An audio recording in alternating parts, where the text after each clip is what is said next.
Okay, guys, today I'm going to talk about an art installation by Shia LaBeouf. Actual cannibal Shia LaBeouf? Yeah, so Shia is a Hollywood movie star. You may know him from Holes or Transformers, or you may know him from his many crazy stunts, such as live streaming himself watching all of his movies in a theatre in a row, going to the Berlin Film Festival with a paper bag on his head that read, "I am not famous anymore," or from his motivational speech, which apparently was not an ad from Nike. Yesterday, you said tomorrow, so just do it! Make your dreams come true! Just do it!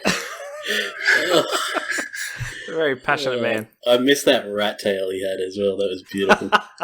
Shia is an angry but ultimately sincere person, and all his rage and sincerity culminated in an artistic display called He Will Not Divide Us. In 2016, everyone devoid of a sense of humour, prone to anger, and pathologically sincere was butt-blasted beyond belief when Donald Trump shitposted his way to the presidency. Instead of remembering that who the leader of your country is has zero impact on your day-to-day life whatsoever, many people acted as if the world was ending. Take this woman, I think woman, from Trump's inauguration as an example. Donald J. Trump is now President of the United States. President Obama is the ex-president. And Mr. Trump, for the moment, steps away from... This was not some lone lunatic either. There were countless Scream at the Sky protests organised to protest Donald Trump, which is an example of something Michael Malice calls impotence signalling, a funnier and more pathetic version of virtue signalling, wherein a person rages about their inability to effect change. Impotence signalling. That's brilliant. But Shia, he was going to make a difference. He bought into the narrative that nationalism was divisive, even though by its nature it is as unifying as possible to a nation. And so he thought that he should let Trump and all of Trump's deplorable fans know that the good guys, that is, the people screaming at the sky when Trump was elected, but silent when Obama was dropping a bomb every 20 minutes for 8 years straight. Yes, those good guys were going to stay positive and keep this country together. They would not allow Trump's hateful rhetoric to divide America. Shia LaBeouf started what he called an art exhibit. It was 5 words: He will not divide us, painted in black on a white wall, uppercase plain text, on the outside of the Museum for the Moving Image in Queens, New York. A camera on the wall would stream audio and video 24 hours a day to the website hewillnotdivide.us, while protesters chanted the slogan. LaBeouf described the protest as follows: open to all, 24 hours a day, 7 days a week. The participatory performance will be live streamed continuously for 4 years or the duration of the presidency. In this way, the mantra, He Will Not Divide Us, acts as a show of resistance or insistence, opposition or optimism, guided by the spirit of each individual participant and the community. Well, I gotta say, they must be almost done now. Coming up, November? Well, unfortunately for Shia, the spirit of the participants and the community was not going to be what he hoped. You see, this exhibit was what trolls call oh so exploitable, something that lends itself easily to be exploited, to be co-opted and used for trolling purposes. It was less than 24 hours old when the politically incorrect board on 4chan, POL or POL for short, had coordinated to ruin this exhibit. Many browsers of POL, let's call them Polacs, showed up to the exhibit in person. Showed up in person to shit on Shia LaBeouf and have fun at the expense of all those taking this quote-unquote work of art seriously. The sign that read, "The Museum of the Moving Image," was only partially visible on the video stream. It was only possible to see the words, "Museum of." So some Polac took along block letters in the same colour, font, and size as the rest of the title and stuck them to the wall. On the camera, it appeared to be the Museum of Kek. This was a sign of things to come. Kek is an ancient Egyptian deity who was frequently referenced on Pol due to the amazing coincidences that, number one, the word Kek is an alternative form of LOL, laughing out loud. Number 2, the god Kek is a frog, like Pepe. And number 3, Kek is the god of chaos.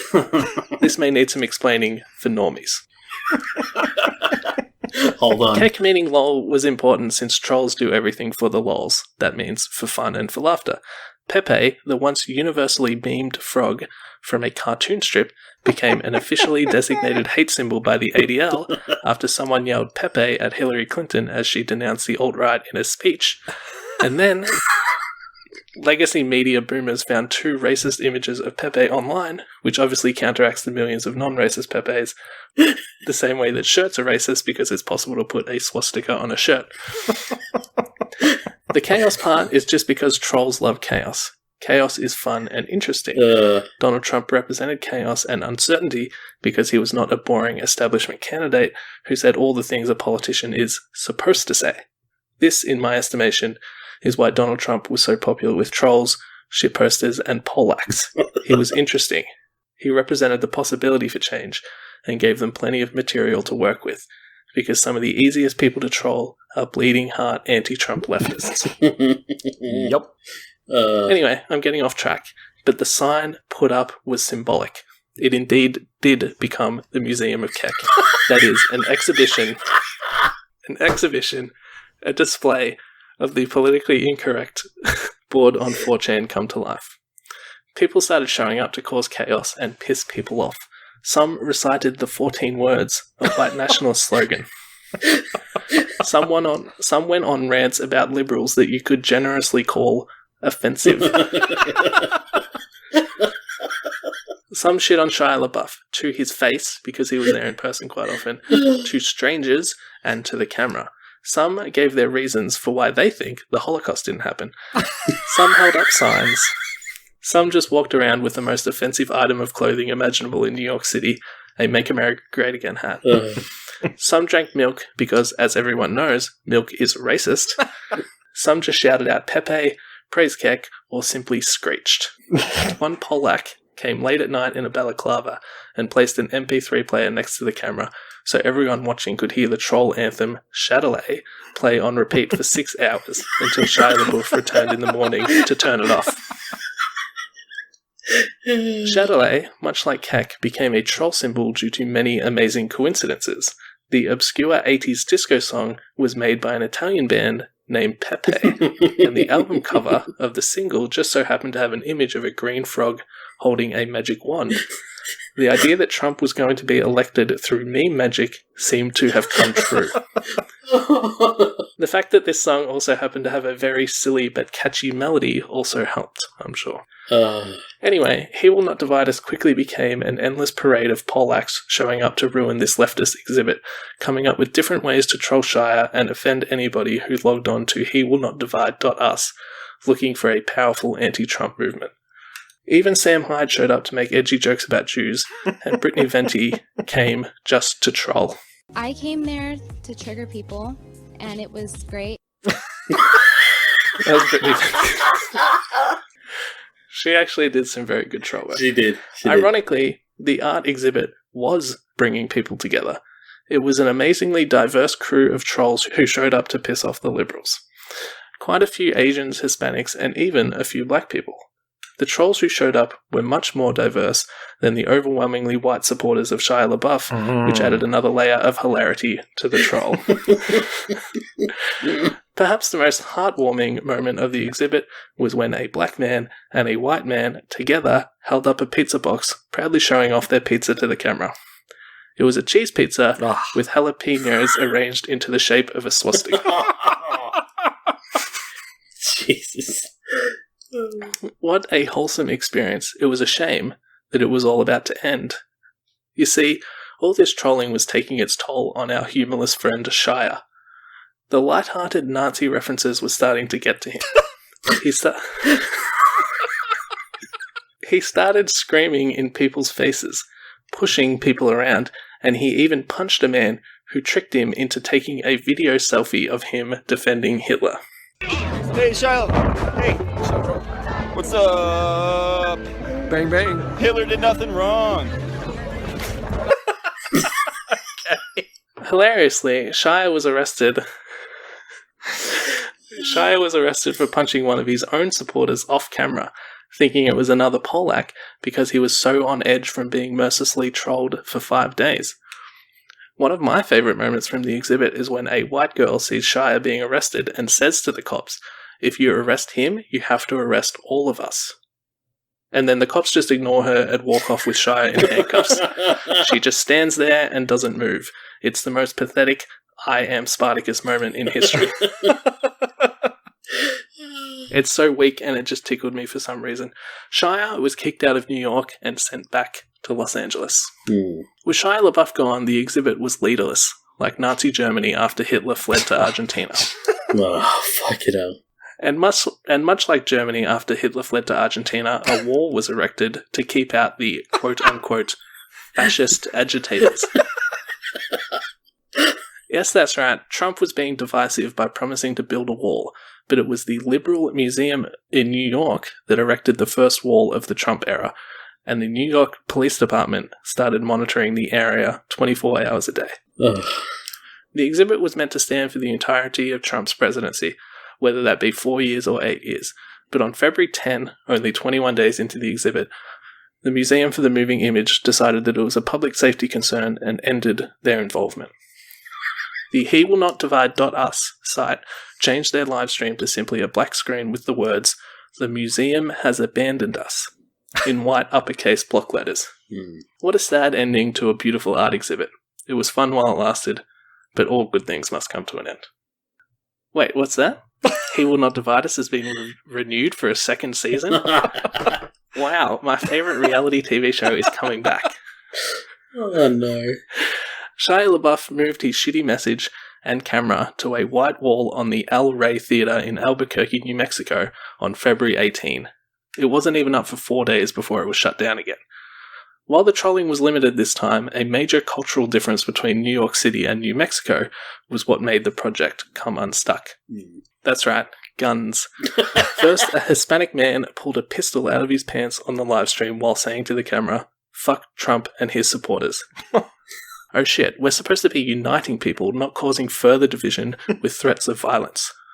Shia LaBeouf himself actually shut down the exhibit when gunshots rang out while a man was reciting a poem into the camera late at night. The gunshots were not directed at this man, but it was enough to spook Shia. These crazy New Mexicans and their guns. This is clearly unsafe. Other highlights of the exhibit in New Mexico were a man throwing milk on the wall over Shia's message because, again, milk is racist. Another highlight was a guy spray painting a giant X on the wall, covering the camera with the center of the X, and then writing, "Reject false idols," and "Do it," a classic reference to the first line in Shia's motivational video. Do it! Oh, fuck. What a shit Pretty show. funny. You see "He Will Not Divide Us" written on the wall, and then someone in pink wrote over the top of it, "Reject false idols." What an idiot. Shia's getting trolled in New Mexico as well. Well, guys, it was a disappointing season 2. It was good, sure, but it was nothing like season 1. Everyone was hoping that season 3 would bring back some of that spark from New York, some of that good old-fashioned trolling, a bit of fun and excitement. Well, season 3 of He Will Not Divide Us did not disappoint. It was very different to season 1 in New York, a total departure from the usual formula, and it split fans. Was season 1 or season 3 the peak of He Will Not Divide Us? They were both so beautiful and so memorable for different reasons, so I'll let you decide. Season 3 of He Will Not Divide Us was filmed in an undisclosed location. Ooh. My exhibit can't be trolled mercilessly by Polaks if no one knows where the exhibit is, thought a shrewd Shia. He Will Not Divide.us went live again on March 8 with an image of a white flag and the words, "He Will Not Divide Us" in black, flapping in a gentle breeze. The camera was mounted on the ground pointing upwards, nothing but blue skies and a few clouds. The website stated, on March 8, 2017, the project moved to an unknown location. A flag emblazoned with the words, "He Will Not Divide Us," will be flown for the duration. Finally, Shia LaBeouf had won. Now these goddamn Polacks had to stare at a live stream of a flag arrogantly flapping in the breeze for 4 to 8 years, unable to find it, unable to stop it. Shia's beautiful message of love and unity will conquer Trump's hate, and there is nothing they can do about it. Well, it would seem that there is nothing they can do about it. But where there is a will, there is a way. What follows now is a beautiful act of collective will and determination, a mystery, an adventure, an impossible puzzle. To solve this puzzle would require teamwork and ingenuity, the likes of which no internet community had ever mustered before. It would require a certain je ne sais quoi, something its participants proudly called weaponized autism. What can you do with a video of the sky? Not much, really. But the Polacks were determined to capture this flag. Maybe flight patterns.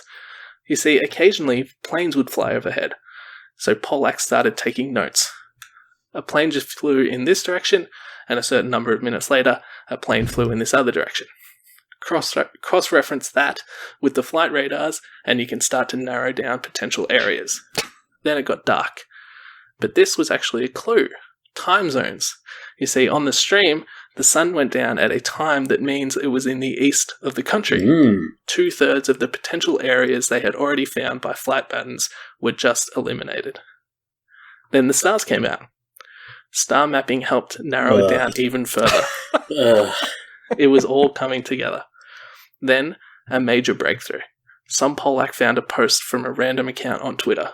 It was a picture of Shia LaBeouf at a restaurant in Greenville, a small town in Tennessee. A woman posted a picture of herself and Shia with the caption, "Shia LaBeouf may or may not have come in Aunt B's and ate," followed by 8 love heart emojis. Greenville, Tennessee has a population of 15,000 and is more than an hour from Knoxville, the nearest big city. What else would Shia be doing there other than planting a flag in a field? It must be somewhere near Greenville.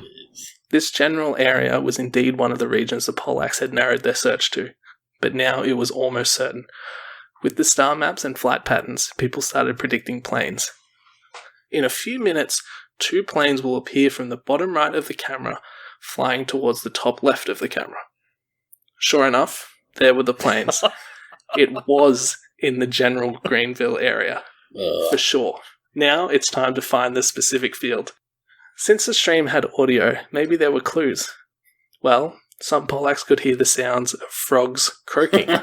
Is it me magic again? This seems like destiny. Yes, it does.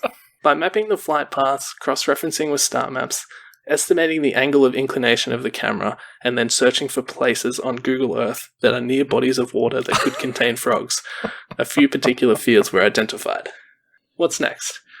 Well, it's time to send out a field agent to honk their car horn near each location. If they are close, we'll hear it on the stream. Sure enough, a distinct honking sound could be heard a short time later. This Polak pulled over when he read confirmation in a thread that his honking could be heard on the stream. There, in the distance, a white flag flapping in the breeze. He took a photo of it and posted the evidence. The flag was found. Target sighted. So what next? Well, under cover of darkness, a small extraction team did the work. Those watching the stream saw the pole start to move, and then the flag slowly descended. The flagpole was shaking. Some work was going on below, and surely enough, 90 seconds after the flag disappeared from sight, a new symbol was raised in its place. A black t-shirt with an image of Pepe the Frog, along with a red Make America Great Again hat, ascended the flagpole. The Polacks there were silent throughout their whole process. After all, they were trespassing on private property in a small southern town where you could reasonably expect any homeowner to be armed. Yes. However, right at the end of the mission, one of the guys leaned in close and whispered something to the camera before running off. As this clip plays, listen for the sound of frogs croaking in the background, the sound of victory.